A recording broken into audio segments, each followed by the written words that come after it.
Friends, నేను మీ ఆద్యని. Last month మా బావకి ట్రాన్స్ఫర్ అయ్యి హైదరాబాద్కి వెళ్ళారనమాట. ఫస్ట్ టైం అనమాట మా బావ వాళ్ళ ఇంట్లో వాళ్ళని వదిలేసి అలా బయట వెళ్ళడం. అంటే మా అక్కతో పాటే వెళ్ళారులేండి. పిల్లలు మా అక్క వాళ్ళు వెళ్ళారు. ఫస్ట్ మంత్ శాలరీ వచ్చిందనమాట. శాలరీ వచ్చేసరికి ఇంకా ఇంటి ఈఎంఐస్ అవి ఇవి పే చేయంగా కొంత అమౌంట్ ఉందని చెప్పేసి వాళ్ళ మమ్మీ కన్నా సిస్టర్స్ కి శారీస్ కొని పంపిస్తారంట. దానికేమో మా అక్క నాకు కొనివ్వలేదు. వాళ్ళ అక్క వాళ్ళకైతే కొనిచ్చాడు.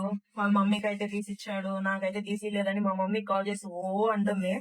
మా బావ అప్పటికి చెప్పాడంట, ఈ మంత్ వాళ్ళకి తీసిచ్చేస్తాను, నెక్స్ట్ మంత్ నుంచి మొత్తం శాలరీ నీకే కదా ఇస్తాను, ఎందుకు అలా ఫీల్ అవుతున్నావు అది ఇది అని చాలా చెప్పాడంట.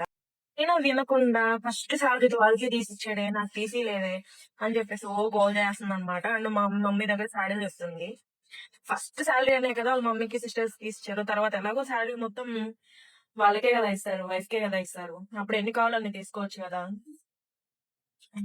ఏదో శాలరీ మొత్తం వాళ్ళకి ఇచ్చేసినట్టు ఇలా టార్చర్ చేయడం ఎందుకు చెప్పండి. కొంచెం హస్బెండ్స్ ని అర్థం చేసుకోవడానికి ట్రై చేయొచ్చు కదా.